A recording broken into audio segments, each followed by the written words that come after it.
Hello everyone, कैसे हैं आप सब। आई होप आप सभी बहुत अच्छे होंगे। स्वागत है आपका मेरे चैनल पे, जहाँ पे हम मेकअप, फैशन और ब्यूटी के बारे में बात करते हैं। आज मैं अपने स्टूडेंट को पढ़ाने जा रही हूँ टूल्स ऑफ मेकअप के बारे में, और उसके बाद अगर टाइम बचा तो थोड़ा और हम किसी और टॉपिक के बारे में भी उसको समझा देंगे। आज हम टूल्स ऑफ मेकअप के बारे में बात करेंगे, जिसमें हम मेकअप और उसमें यूज़ होने वाले टूल्स के बारे में अपने स्टूडेंट को जानकारी देंगे। जैसे कि सबसे पहले टूल्स तो हमने पढ़ाया था ब्रश थ्योरी, यानी ब्रशेस। ठीक है। अब मेकअप में ब्रशेस सबसे ज़्यादा इम्पॉर्टेंट रोल प्ले करते हैं, और मेकअप ही सबसे इम्पॉर्टेंट टूल होते हैं जो एक मेकअप करने के लिए। उसके बाद हमारा सेकेंड टूल आता है स्पॉन्जेस। ठीक है, स्पॉन्ज यानी आज के ज़माने में हम बोलते हैं ब्यूटी ब्लेंडर। तो ये रहा ब्यूटी ब्लेंडर, आज के टाइम पे लोग इसको कॉमनली यूज़ करते हैं। एक ये है और एक ये है। ये है क्रायलॉन ब्रांड का। ठीक है, ये इतना अच्छा ब्यूटी ब्लेंडर है कि आप एक पैकेट खरीद लो, न जाने कितना चलेगा। मैं न जाने कितना यूज़ कर भी चुकी हूँ। ये मैंने इसका एक न्यू निकाला था और 5 अभी बचे हैं। इसमें एक पैकेट में 6 होते हैं। ये लैटेक्स स्पॉन्ज होते हैं। तो स्पॉन्ज भी 2 वैरायटी के होते हैं, एक लैटेक्स स्पॉन्ज होता है और एक सिंथेटिक स्पॉन्ज होता है। तो जो सिंथेटिक स्पॉन्ज होता है वो बॉडी पेंटिंग के लिए और इस सारे कामों के लिए अच्छे होते हैं, लेकिन जो लेटेक्स स्पॉन्ज होता है वो फेस के लिए बहुत ही अच्छा, बहुत सॉफ्ट, बहुत कंफर्टेबल होता है। अगर हम ये वाला स्पॉन्ज फेस पे यूज़ करते हैं तो बहुत ही कंफर्टेबल मेकअप हो जाएगा, बहुत जल्दी ब्लेंडिंग हो जाएगी, फेस के लिए वो बहुत अच्छा रहता है। लेकिन अगर सिंथेटिक जो स्पॉन्ज हम फेस पे यूज़ करेंगे तो उतना कंफर्टेबल नहीं रहेगा, थोड़ा हैवी फील आएगा। तो हम थोड़ा अवॉइड करें, अगर सिंथेटिक स्पॉन्ज तो अच्छा है, और ये वाला स्पॉन्ज यूज़ करेंगे तो ज़्यादा अच्छा रहेगा। दूसरा चीज़ आता है पफ़।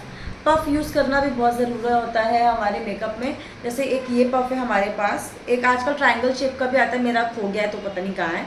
एक ये स्मॉल है और एक देखिए बिग है। ये मेरे पास 2 साइज़ में अवेलेबल है। ये हर किसी के पास 2 साइज़ में होना ही चाहिए। ठीक है, इसका काम हम 2 तरीके से यूज़ कर सकते हैं। पहला, आप इसको फिंगर में लगा के जब भी आप मेकअप कर रहे हो, ब्रश लगा रहे हो या कुछ भी डिटेल वाला काम, जैसे आईलाइनर, लिपस्टिक, मस्कारा या आईब्रो फिलिंग, कुछ भी हम ऐसा कर रहे हो ना, तो उसको हमेशा ऐसा लगा के तब हमें ऐसे यूज़ करना चाहिए, जिससे कि जो भी बेस हमने क्रिएट किया है वो बेस ख़राब ना हो।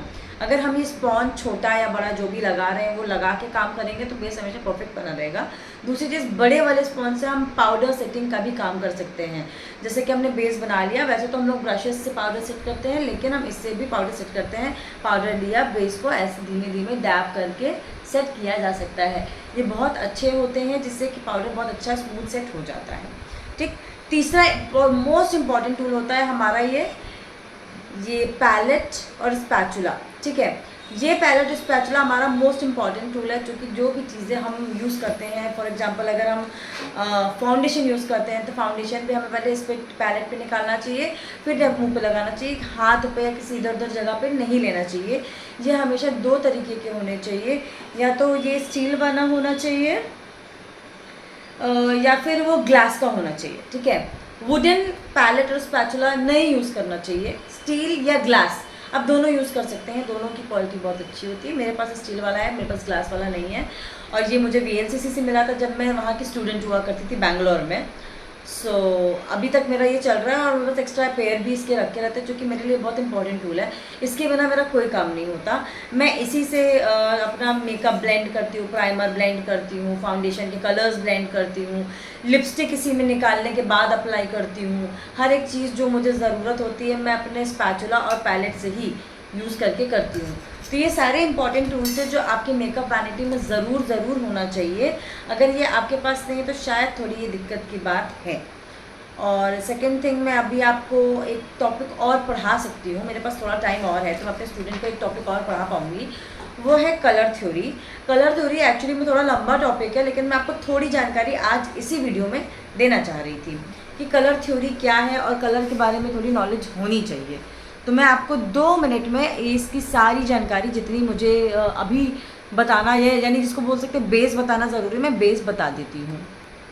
तो अब हम कलर थ्योरी के बारे में थोड़ा बहुत नॉलेज आपको दे देते हैं। सबसे पहली चीज़, व्हाट इज़ कलर। ठीक है, अगर हम किसी से पूछते हैं कि कलर क्या है तो लोग बोलेंगे जो हम देखते हैं, लाल, पीला, हरा, नीला, red, blue, green, yellow, all these kind of colours are colour. But no, colour हम देखते कैसे हैं, कैसे हमें पता चलता है कि ये कलर है। आप इमेजिन करिए, अगर आपको किसी अंधेरे कमरे में बंद कर दिया जाए तो क्या आप किसी कलर को पहचान पाएंगे? एक्चुअली नो, क्योंकि वो ब्लाइंड हो जाएगा, ब्लैक हो जाएगा, उसमें आप कलर थोड़ी ना पहचान सकते हैं। सो कलर थ्योरी के लिए सबसे पहले ये जानना ज़रूरी है कि कलर हम पहचान कैसे सकते हैं। So what is colour? Colour is reflection of light.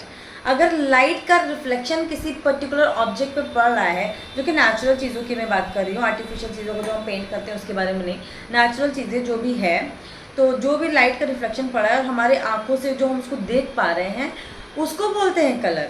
ठीक है, अब ये ब्लू कलर है और इस पर लाइट का रिफ्लेक्शन पड़े तभी मुझे पता लग रहा है ना ब्लू कलर है। अभी मैं अंधेरे में जाके कुर्ता दिखा के किसी से पूछूंगी किस कलर का है तो कोई नहीं बता पाएगा। So colour is reflection of light, पहली चीज़ तो ये आप समझ लीजिए। उसके बाद दूसरी चीज़ ये होती है कि कलर कितने प्रकार के होते हैं। तो कलर स्पेशली 3 प्रकार के होते हैं। मैं आपको उसका भी डिटेल 1 मिनट में बता देती हूँ।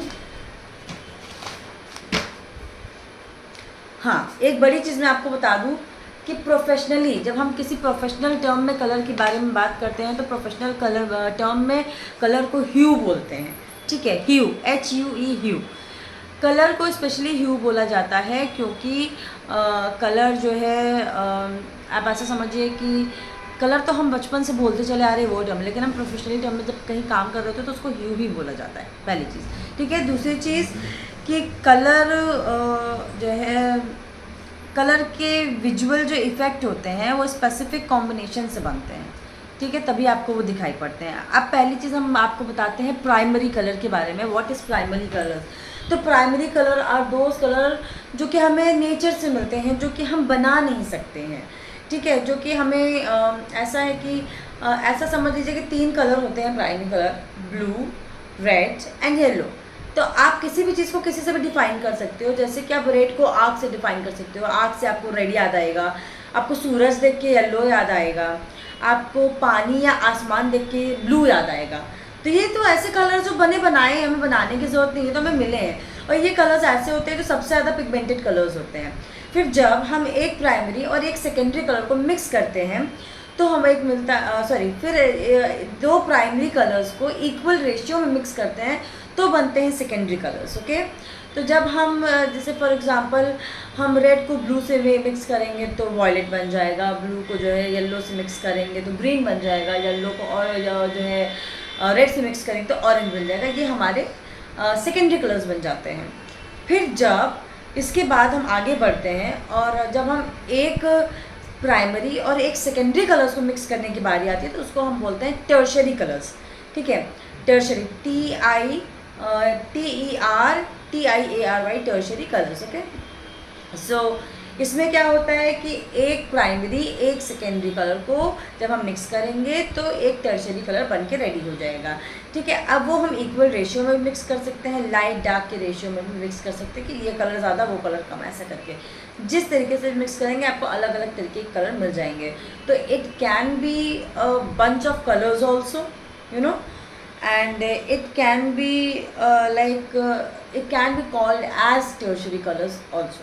ठीक है, तो यहाँ पे हमें ढेर सारे कलर्स मिल जाएंगे 1 प्राइमरी 1 सेकेंडरी कलर को मिक्स करने के बाद। तो अब हम एक बात आपको बता दें कॉम्प्लीमेंट्री कलर्स के बारे में। What are complementary colours? Those colours जो एक दूसरे को कट करते हैं एक दूसरे के लिए। जैसे कि रेड को ग्रीन कट करता है। जैसे आपको अगर हम मेकअप करें और हमें कोई रेड स्पॉट है तो उसमें ग्रीन हम चीज़ें यूज़ करते हैं। जैसे हम लहंगे पहनते हैं आज के टाइम पे, रेड लहंगे पर रेड ज्वेलरी नहीं जाती, ग्रीन ज्वेलरी जाती है, तो उसको बोलते हैं कॉम्प्लीमेंट्री कलर्स। और कॉम्प्लीमेंट्री कलर्स जो चीज़ एक दूसरे को कॉम्प्लीमेंट कर रही है, ग्रीन रेड को कॉम्प्लीमेंट करती है, रेड पे ग्रीन कॉम्प्लीमेंट करती है, इसीलिए इसको इस तरह से पहना जाता है। ठीक है, तो complementary colour are those colour which are opposite to each other which cut out each other, you know, तो इसलिए उसको कॉम्प्लीमेंट्री कलर्स कहा जाता है और एक दूसरे में बहुत अच्छे लगते हैं, वो एक दूसरे का सेट बहुत अच्छा बैठाते हैं। फिर हम न्यूट्रल कलर के बारे में बात करेंगे। न्यूट्रल कलर वैसे कलर्स होते हैं जो हर कलर के साथ मिक्स हो जाते हैं। ठीक है, इतनी जानकारी मैंने आपको दे दी। थोड़ा मैं आपको फोटो डायग्राम्स भी सिखाना चाहूँगी, मैंने ब्लैक बोर्ड में भी बताना है आपको, तो पहले मैं फोटो डायग्राम से आपको थोड़ा बता देती हूँ, फिर ब्लैक बोर्ड पर भी थोड़ा सा एक हिंट की जैसे बता दूँगी। ठीक है, तो अगर हम फोटो डायग्राम देखें तो ये मेरी बुक है जो कि मुझे VLCC से मिली थी जब मैं पढ़ती थी। तो ये है कलर व्हील। ठीक है, इसमें सब कुछ डिटेल में दिया हुआ है। इसमें primary colour, secondary colour, tertiary colour सब चीज़ डिटेल में दी हुई है कि कौन से कलर प्राइमरी है, कौन से टर्शरी है, कौन से सेकेंडरी है, सब कुछ। ठीक है, अब यहीं हम दूसरे पेज पे आते हैं तो इसको डिटेल में और इलाबरेट किया हुआ है। मैं आपको ये भी दिखा देती हूँ कि ये है हमारे primary colours blue, red, yellow. ये है हमारे सेकेंडरी कलर जब हम एक प्राइमरी और एक सेकेंडरी को मिक्स करते हैं वो। और ये है हमारे टर्शरी कलर्स जो हम प्राइमरी और सेकेंडरी को मिक्स करके बनाते हैं। ये सारी डिटेल्स मैं आपको बुक के थ्रू भी बता दी हूँ और आपको बोर्ड के थ्रू भी बता दूँगी। और उसके बाद हमारा कल का नेक्स्ट चैप्टर आएगा कलर स्कीम। तो हम कलर स्कीम के बारे में और टाइप्स ऑफ कलर्स के बारे में भी आपको और डिटेल्स बताएंगे। बाकी थोड़ी सी एक वीडियो है जो कि मैंने बोर्ड में समझाया हुआ है, आप वो देख लीजिए और उसके बाद हम आगे बात करते हैं। तो अभी हम पढ़ रहे हैं कलर थ्योरी के बारे में, जिसमें हमने ये बताया है अभी कि प्रोफेशनल टर्म में कलर को ह्यू बोला जाता है। तो अगर हम इसके बारे में आगे बात करें तो सबसे पहले हम उन कलर्स के बारे में बात करते हैं जो कि हमें प्रकृति से मिलते हैं। प्रकृति से हमें पहले कलर्स मिलते हैं, ठीक है, उसके बाद जाके बाकी कलर्स बनते हैं। वो जो कलर मिलते हैं वो कौन से होते हैं हम सबको ये बताते हैं। जो हमें प्राकृतिक रूप से जो कलर मिलते हैं वो मिलते हैं रेड,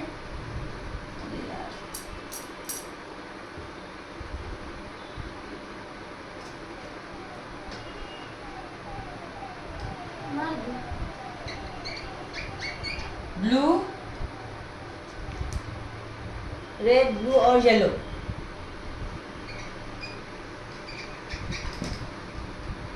रेड, ब्लू और येलो ये हमारे प्राइमरी कलर्स होते हैं, ठीक है, जो कि हमें प्रकृति से मिलते हैं। अब इसको हम थोड़ा एक छोटा सा एग्जांपल देते हुए डिटेल में इलैबोरेट करते हैं प्रकृति से हमें कैसे मिलते हैं। ठीक, तो हमारे पास 3 चीज़ें होती हैं, अग्नि, जल और आकाश। ठीक, 3 चीज़ें होती हैं। आकाश किस कलर का होता है? नीले रंग का। और अग्नि यानी सूर्य किस कलर का है? वाह, रेड कलर का होता है। वाह वाह वाह, तभी तो कहे कौन सी जगह पर तुमने सूर्य को जो है रेड कलर का देखा है? वो येलो कलर का होता है। आग किस कलर का होता है?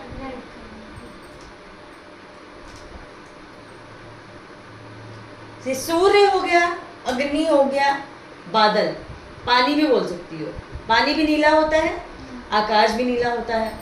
ठीक, 3 कलर ऐसे होते हैं जो हमें प्रकृति से मिलते हैं, ये हम बनाते नहीं आर्टिफिशियली, ये हमें मिलते हैं, तो इसीलिए ये कलर को बनाया नहीं जा सकता है। अब हम बात करेंगे सेकेंडरी कलर्स की कि सेकेंडरी कलर्स क्या होता है। तो जब हम इन दोनों कलर को मिक्स करेंगे एक रेशियो में, जैसे रेड को ब्लू से, ब्लू को येलो से, येलो को रेड से, तब बनते हैं सेकेंडरी कलर। इन दोनों का अगर इक्वल मात्रा में मिलाओगी तो बन जाएगा सेकेंडरी कलर। अब सेकेंडरी कलर कौन कौन से होते हैं मैं तुम्हें ये बताती हूँ। अगर रेड को ब्लू से मिलाओगी तो तुम्हारा बनेगा वॉयलेट। ठीक, इसको येलो से मिलाओगी तो बनेगा ऑरेंज, और ब्लू को येलो से मिलाओगी तो बनेगा ग्रीन। ये तो हमने बचपन में देखा होगा, येलो में ब्लू पेन से लिख दो तो ग्रीन बन जाता था।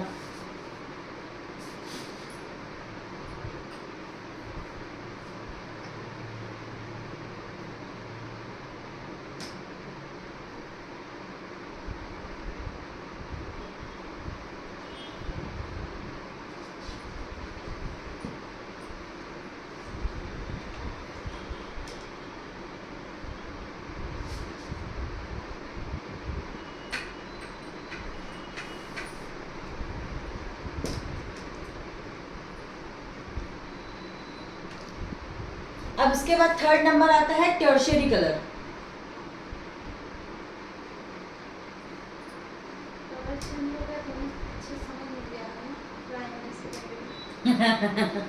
हाँ, प्राइमरी कलर हमारे ब्लू कलर वाले यानी जो हमें नेचुरल मिलते हैं प्रकृति से, इसको हम बना नहीं सकते, ये हमें भगवान की देन है। अब हम जब सेकेंडरी कलर बनाते हैं तो उसको हमें बनाना पड़ता है। जब हम 2 प्राइमरी कलर को इक्वल रेशियो में मिक्स करते हैं तो बनते हैं सेकेंडरी कलर। अब इसी प्रकार जब हम किसी एक प्राइमरी और एक सेकेंडरी कलर यानी एक इसको और एक इसको मिक्स करेंगे तो बनेगा टर्शियरी कलर। ठीक है। अब जैसे वॉयलेट और रेड, नीचे ब्लू और वॉयलेट, अब ब्लू प्लस ग्रीन, अब green plus yellow, yellow plus orange, orange plus red. अब देखो यहाँ पे हमें जब प्राइमरी कलर मिला उसको जोड़ने से सेकेंडरी मिला, अब जब प्राइमरी और सेकेंडरी दोनों मिल गया तब उसको जोड़ने से हमें कितने सारे कलर्स मिल गए, तब कितने सारे कलर्स बन गए यहाँ पे आ गए। अब मैं तुम्हें इसको एक चार्ट के रूप में समझाती हूँ, अगर इसमें साफ साफ दिखे तो, कि जब ये प्राइमरी कलर्स को मिलाते हैं तो बनता है सेकेंडरी कलर। ये रहा हमारा ग्रीन, ये रहा हमारा ऑरेंज और ये रहा हमारा वॉयलेट, ठीक है। उसके बाद जब हम इन सब को एक एक रेशियो मिक्स करते तो हमारे और ढेर सारे कलर्स यहाँ पे बन के चले आते हैं। इस चीज़ पे बहुत ख़ास ध्यान देना है, क्योंकि ये कलर्स जो है हम धीमे धीमे करके बनाते जाते हैं। एक एक कलर्स को मिक्स करेंगे इक्वल रेशियो में, और जैसा भी रेशियो मिक्स करेंगे एक अलग कलर बन के तैयार हो जाएगा। अगर इक्वल रेशियो में बन के मिक्स करेंगे तो डार्क कलर्स आएंगे, और हल्के अगर एक कम और एक ज़्यादा कम मिक्स करेंगे तो लाइट कलर बन के आएगा।